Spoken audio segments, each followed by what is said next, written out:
Walk into a marine store and you are walking into a trap.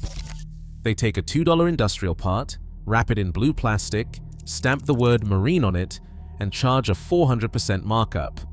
They call it quality assurance. I call it the marine tax. We are exposing 10 marine-grade scams you can buy for $5 at the hardware store.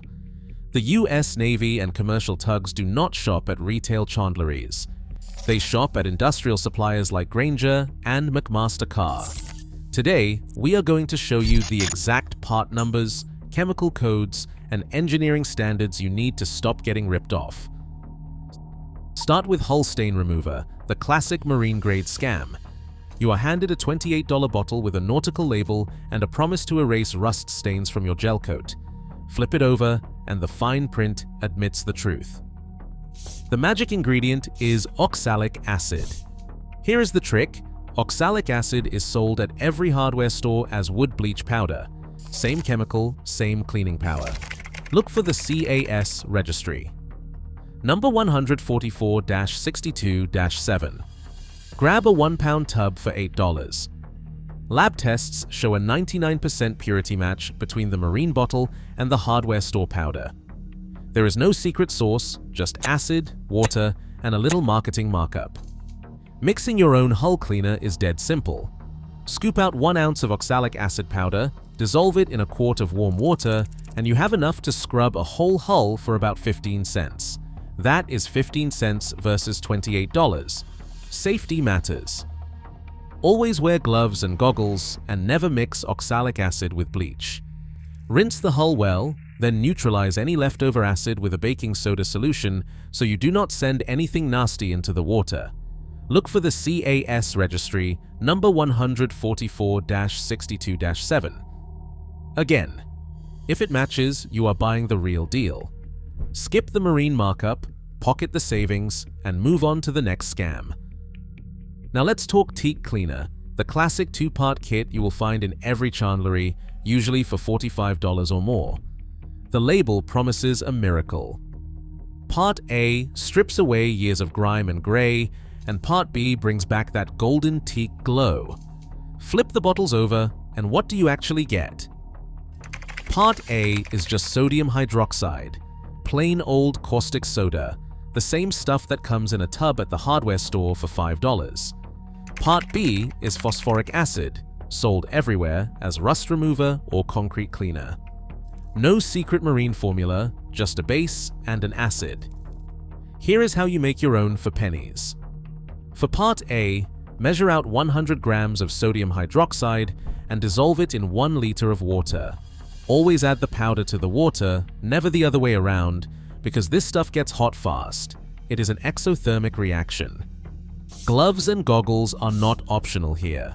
Caustic soda will burn skin and eyes in seconds, so suit up before you even open the container. Once it is mixed and cooled, brush it onto wet teak and let it work for 20 minutes. Rinse thoroughly, then go straight to Part B. Pour 200 milliliters of 85% phosphoric acid into a separate liter of water. Again, gloves and goggles on, this acid will eat through clothing and skin if you are careless. Apply, wait 10 minutes, and rinse. That is it. You have just matched a $45 kit for under $5, with the same chemical reaction doing the heavy lifting. Always neutralize runoff with baking soda before it hits the water, and never mix these chemicals together in storage. Read every label, check the chemical names, and stop paying the marine tax for a fancy sticker. Here is where the so-called marine-grade label can get you in real trouble. The bilge cleaner aisle. Most bottles lined up in chandleries promise to break up oil and grease, but what they are really selling are emulsifiers. These chemicals do not remove oil, they just mix it into the water, turning a visible slick into an invisible mess. That might sound like a clever solution, but it is a legal trap. Under the Clean Water Act, it is illegal to discharge any oily water, even if you cannot see the sheen. The EPA does not care if the bottle says marine safe. In 2019, a California marina was hit with a $49,800 fine. EPA case number 1, 8202 20755 after using one of these emulsifying cleaners and pumping the bilge overboard. That is not a typo. Here is what you actually need to do. Skip the emulsifiers. The EPA and the Coast Guard recommend using absorbent pads, the white sheets you find at auto parts stores labeled oil only, to soak up the oil in your bilge. For cleaning, stick to mild soaps like Dawn dishwashing liquid, which reduce surface tension so you can mop up the mess without creating an illegal discharge. Always collect and dispose of oily waste at a certified pump-out or hazardous waste facility. Never pump anything overboard, and never trust a product just because it says marine grade. If you see words like emulsifies oil or breaks up oil slicks on the label, put it back on the shelf. The real marine tax is not just the price, it is the risk of a 5-figure fine and a visit from the EPA. When it comes to bilge cleaning, separation is the law. Emulsification is a lawsuit. Walk into any chandlery and ask for heater hose, and you will be handed a coil of blue rubber stamped marine grade with a price tag that will make your eyes water. $8 a foot, sometimes more. Here is the punchline. Peel back that fancy label and you will find the real code printed every few inches, SAE J20R3. That is the exact same standard used by auto manufacturers for heater hose in cars and trucks. It means the hose is made from EPDM rubber, rated for 250 degrees Fahrenheit and built to handle heat, coolant, and ozone. No difference in the material, no difference in the spec, just a different colored stripe and a 400% markup. You want to beat the marine tax? Go to an auto parts store and ask for Gates Safety Stripe Heater Hose, SAE J20R3 Class A. You will pay about $2 a foot, 75% less for the same EPDM rubber, with the same temperature and pressure rating. The US Navy specs this exact hose for non-critical coolant lines, and commercial tugboats buy it in bulk from Grainger. The only thing you are missing is the word marine on the invoice. Here is the code you need. Say, I need heater hose SAE J20R3, 5/8 of an inch. Check the sidewall for that code. If it is there, you are covered. If a supplier tries to sell you on marine blue for extra money, you can smile and walk away. That is how you save hundreds on a full refit, and it is all legal, safe, and standards compliant. Just do not let anyone sell you PVC for engine rooms or below the waterline. Stick with EPDM, stick with the code, and keep your money where it belongs. Ask for sanitation hose at a chandlery and you will get hit with another classic $10 per foot for white rubber hose stamped marine sanitation. But here is the twist.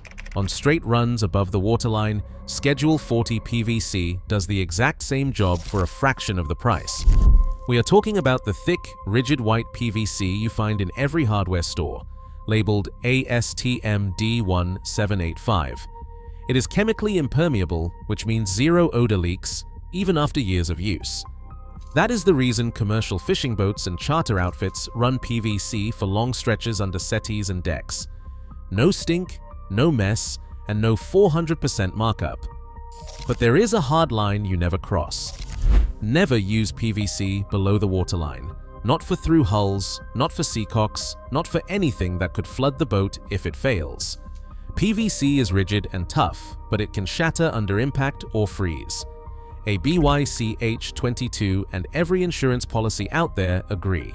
Below the waterline, you pay for certified marine hose. Above the waterline, on straight, protected runs, Schedule 40 PVC is safe, legal, and proven in the field. Here is your rule of thumb. If you can see daylight out the vent, PVC is fair game. If there is any chance of submersion, stick with certified hose. Captain Mike's receipts tell the story.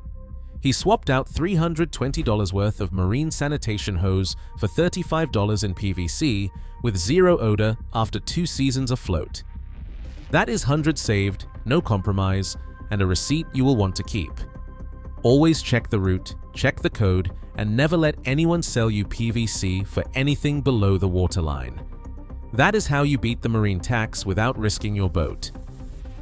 Now for one of the biggest cash drains in any marine refit, battery cable. Walk into a chandlery and ask for marine-grade wire, and you will be handed a thick, shiny spool of Anchor or Marinco cable, usually stamped UL1426 and tinned copper. The price, $5 a foot, sometimes more.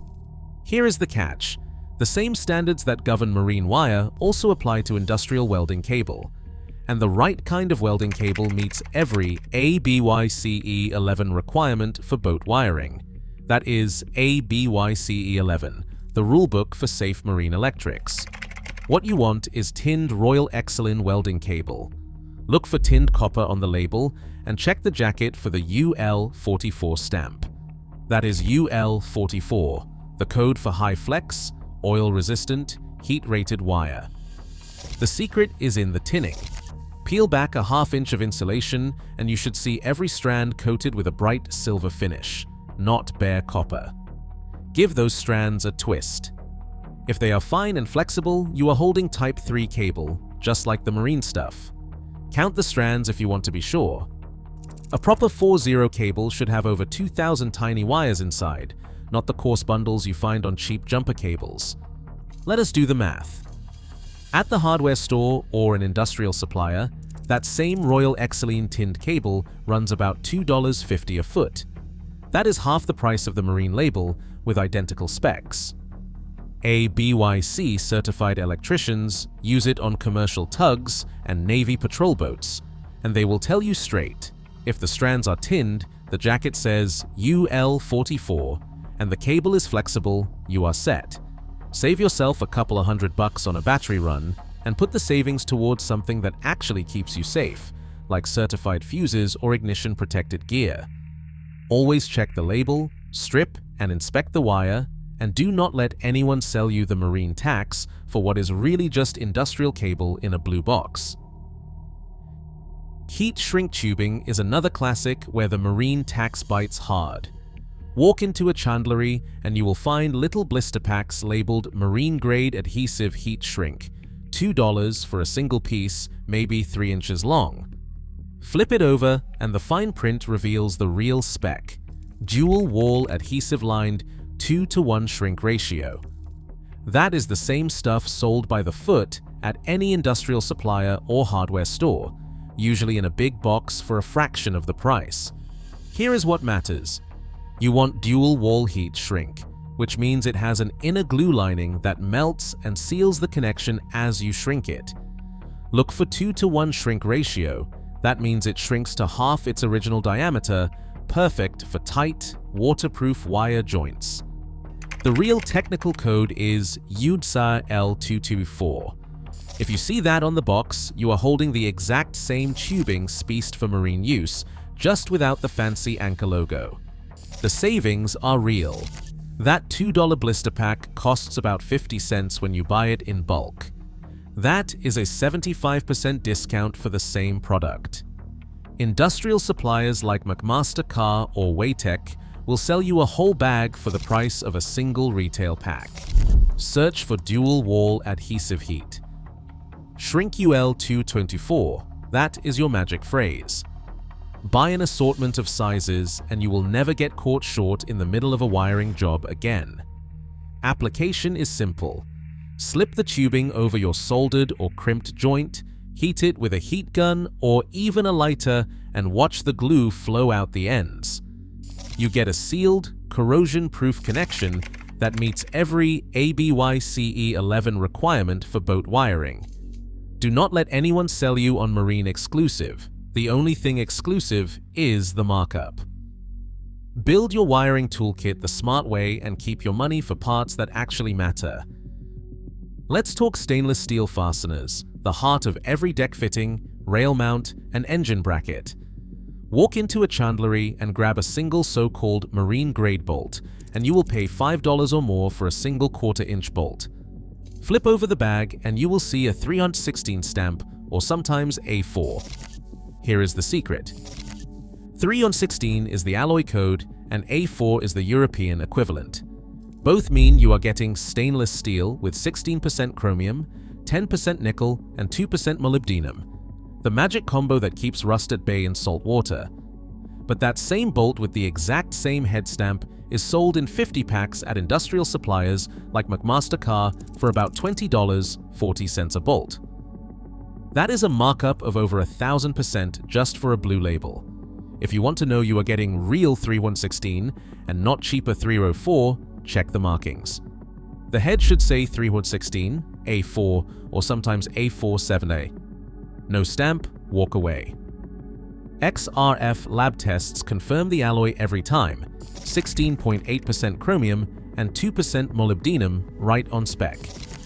Commercial tugboats and Navy contractors order these bolts in bags of 50, stamped with the McMaster part number 92196A033, then split them up for the whole fleet. That is how the pros do it. You do not need a marine store quality assurance markup. Search for 316 stainless hex bolt or A470 at any industrial supplier.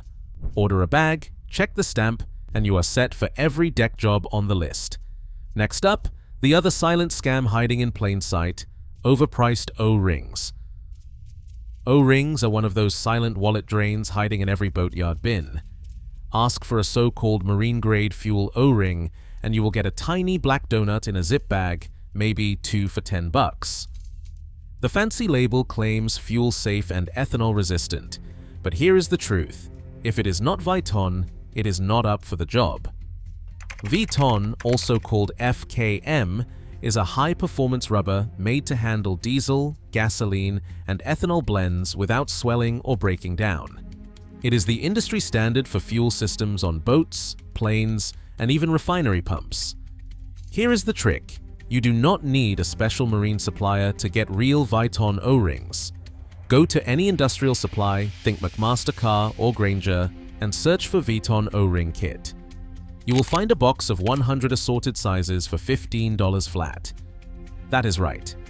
$15 for 100 compared to $60 for a tiny marine kit with half the count. The spec you want is FKM, Durometer 75A, which means the rubber is tough, but still flexible enough to seal under pressure. Read the chemical resistance chart.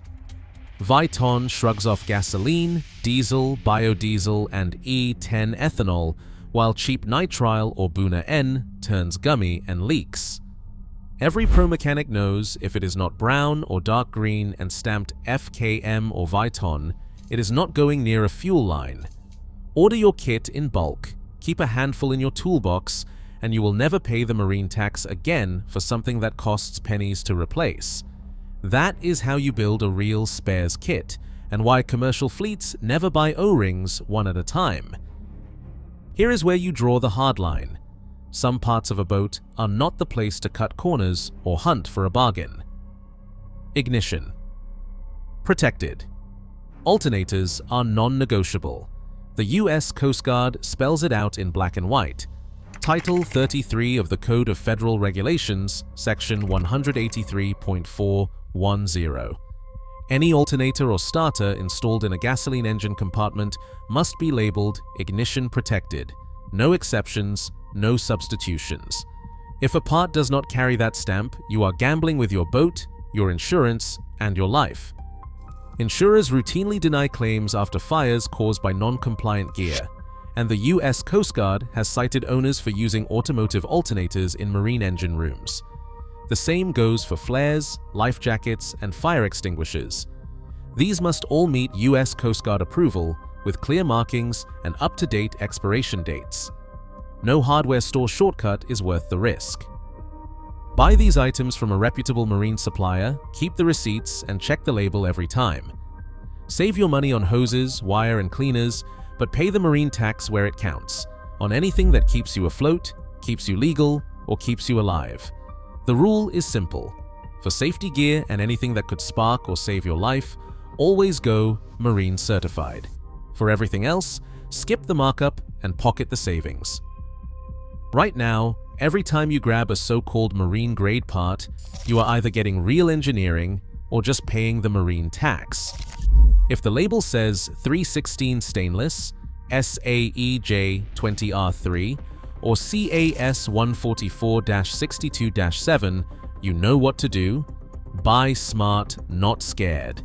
Save the premium for ABYCE 11 wiring, USCG 33, CFR 183 ignition protection, and certified safety gear.